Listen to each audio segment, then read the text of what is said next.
commence par une scène où un garçon nommé Takato provoque le chaos dans un centre de recherche.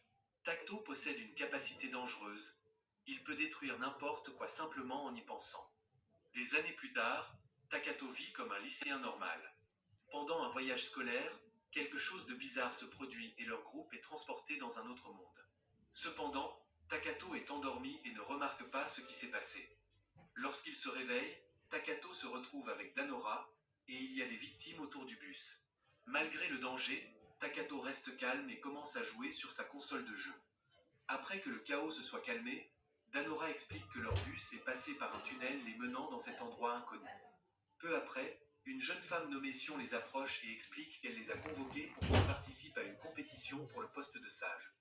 En tant que candidats, ils ont reçu un pouvoir spécial appelé le don pour les aider à développer leurs capacités. Cependant, Oui. certains étudiants n'ont pas reçu le don à cause de leurs statistiques faibles.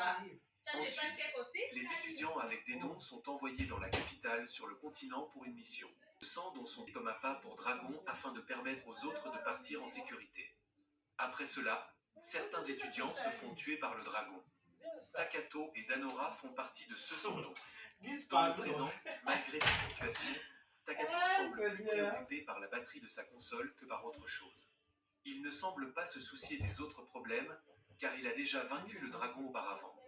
Peu de temps après, Takato descend du bus et 3 étudiants reviennent pour vérifier la situation. En les voyant, Takato réalise qu'ils ont de mauvaises intentions.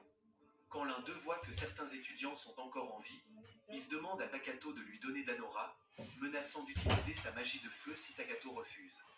Mais Takato montre qu'il a un pouvoir bien plus fort que cet étudiant. Il peut faire mourir 2 de ses ennemis simplement en le disant. En conséquence, les ennemis n'ont aucune chance de se rendre ou de le tromper.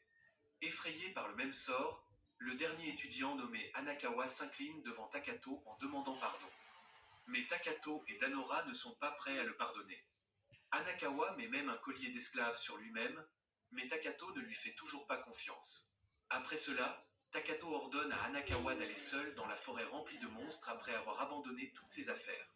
Pendant ce temps, Takato et Danora continuent leur voyage.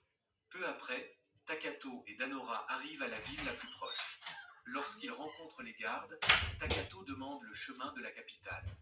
Mais les gardes sont impolis avec lui, alors Danora le déplace rapidement, craignant que Takato ne se fâche et ne tue le garde. Se promenant dans la ville, une fille les aborde en disant qu'elle veut être amie avec les candidats au poste de sage.